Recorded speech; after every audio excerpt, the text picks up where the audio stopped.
पूरी प्रक्रिया में हम सब ये देख रहे हैं कि आज जब देश इस किसान आंदोलन में फाइट कर रहा था एक एक करके, उस समय में सुप्रीम कोर्ट में आज इसी पूरे मामले पर सुनवाई थी। देश की सबसे बड़ी अदालत में जब इस पूरे मामले पर सुनवाई थी, आज इस सुनवाई को सुप्रीम कोर्ट ने महज टाल दिया। अब ये समझना पड़ेगा कि देश की सबसे बड़ी अदालत ने इस मामले की सुनवाई को आज टाल क्यों दिया। ऐसा क्या था कि सुप्रीम कोर्ट ने इस पूरे मामले को टाल दिया। दरअसल 6 महीने से पहले एक याचिका सुप्रीम कोर्ट में आई और सुप्रीम कोर्ट में यह याचिका है कि राष्ट्रीय राजमार्ग पर जिस तरह से किसानों ने राष्ट्रीय राजमार्ग को बंधक बना दिया है, नेशनल कैपिटल को चारों तरफ से घेरा गया है, आम आदमी को दिल्ली आने में परेशानी हो रही है, मिलॉर्ड आम आदमी को राहत दिलाइए। दरअसल नोएडा की मोनिका अरोड़ा नामक एक याचिकाकर्ता सुप्रीम कोर्ट पहुंची 6 महीना पे और सुप्रीम कोर्ट में उनकी अर्जी है मोनिका अरोड़ा की कि नेशनल हाईवे पर जो दिल्ली को जोड़ने वाली है हरियाणा और उत्तर प्रदेश में से, उन दोनों जगहों पे किसानों के नाम पर लोग हाईवे पर बैठ गए हैं, जिससे आम आदमी को राजधानी आने में परेशानी हो रही है। नियमित रूप से जो ड्यूटी करने जाते हैं उन्हें परेशानी हो रही है, उनका खर्चा और समय बर्बाद हो रहा है, करोड़ों रुपए बिजनेसमैन को क्षति पहुंच रही है, पेट्रोल पंप कई सारे बंद हो गए हैं, बेरोजगारी छा गई है, हाईवे पर जो लाइन होटल्स हैं वो बहुत सारे बंद हो गए हैं। इसीलिए मिलॉर्ड आप इस बंधक से, इस मौलिक अधिकार की अवहेलना करने वाला जो ये किसानों का आंदोलन है, उससे निजात दिलाइए। सुप्रीम कोर्ट में यह अर्जी इस लिहाज से भी उन्हें याद दिलाया गया कि देश की सबसे बड़ी अदालत ने पिछले साल जब कोरोना काल शुरू हुआ था तो शाहीन साजिश, जो शाहीन बाग पर जो आंदोलन चल रहा था, उसे सुप्रीम कोर्ट में एक लंबा जजमेंट दिया था। आपको आश्चर्य लगेगा कि इस जजमेंट में देश की सबसे बड़ी अदालत के सामने जो मैटर था, उसमें सुप्रीम कोर्ट ने अपने उस जजमेंट में कहा था कि कोई भी व्यक्ति अपने अधिकार के लिए दूसरे के अधिकार की अवहेलना नहीं कर सकता।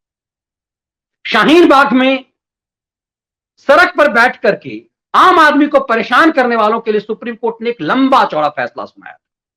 सुप्रीम कोर्ट ने फैसला सुनाया था कि आप प्रदर्शन करने के लिए जगह तय किए गए हैं, आपका अधिकार है लोकतंत्र में प्रोटेस्ट करना, आपका अधिकार है लोकतंत्र में प्रदर्शन करना, अपनी मांग उठाना, लेकिन आपका अधिकार वहीं खत्म हो जाता है आप जहां दूसरे के अधिकार टूट रहे होते हैं। मतलब आपकी मांग के लिए, आपके अधिकार के लिए दूसरे के अधिकार की अवहेलना नहीं होनी चाहिए। आपका अधिकार तभी तक आपका अधिकार है जब उससे दूसरे के अधिकार की क्षति नहीं होती है। आप दूसरे के अधिकार को छीन करके अपना अधिकार नहीं हासिल कर सकते। सुप्रीम कोर्ट ने एक हिस्टोरिकल जजमेंट दिया शाहीन बाग मामले में। आपको पता है सुप्रीम कोर्ट ने जजमेंट कब दिया?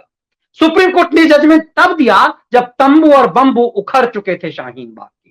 जब तक शाहीन बाग चलता रहा महीनों तक, तब तक सुप्रीम कोर्ट ने इस पर कोई फैसला नहीं सुनाया। लेकिन सुप्रीम कोर्ट का फैसला तब आया जब शाहीन साजिश का तंबू और बंबू सरकार ने उखाड़ दिए थे कोरोना के नाम पर। आज देश की सबसे बड़ी अदालत के पास फिर वही याचिका है। आपको आश्चर्य लगेगा, याचिका 6 महीने से लंबित है और आज इस मामले पर फिर से सुनवाई थी। देश की सबसे बड़ी अदालत में इस मामले की फिर सुनवाई थी। जज साहब बैठे और तारीख दे गए। जज साहब ने तारीख देते हुए कहा कि इस मामले को हम बुधवार और बृहस्पतिवार को सुनेंगे।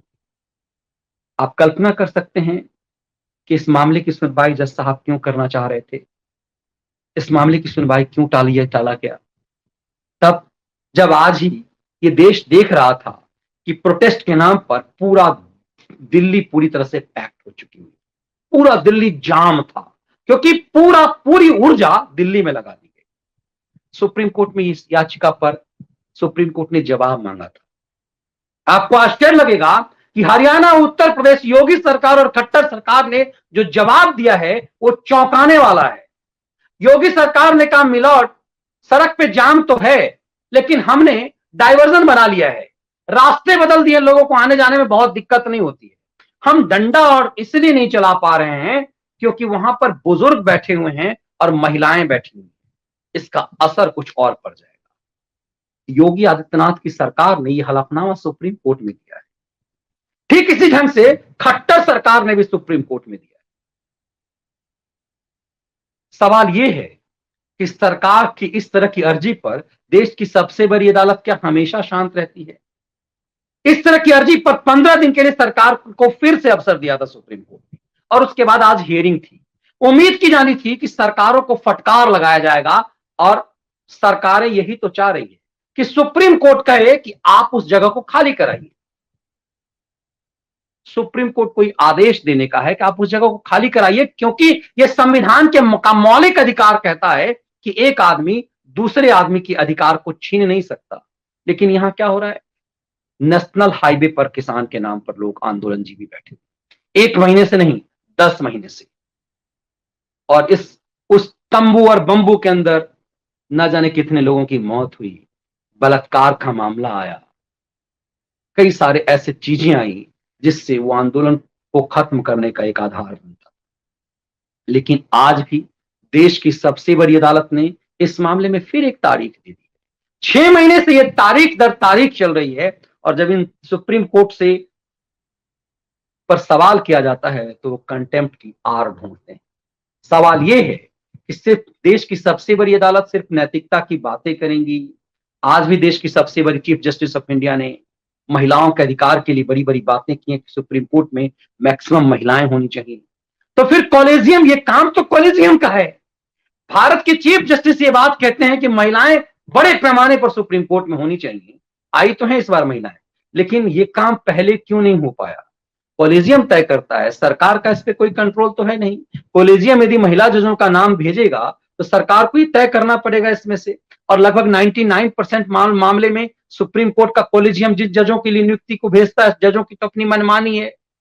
इसीलिए सब कहा जाता है कि जुडिशियरी में जितना नातेदारी रिश्तेदारी बनता है, उससे ज्यादा तो कहीं बनता ही नहीं। वर्तमान चीफ जस्टिस के पिता भी चीफ जस्टिस ऑफ इंडिया थे, रंगनाथ मिश्र के भतीजे भी दीपक मिश्र चीफ जस्टिस ऑफ इंडिया बने। तो चीफ जस्टिस ऑफ इंडिया के पुत्र भी कई सारे, भावी चीफ जस्टिस जो बनना है उनके पिता भी चीफ जस्टिस ऑफ इंडिया थे। तो सबसे बड़ा तो परिवारवाद का आरोप तो सुप्रीम कोर्ट पे ही लगता है।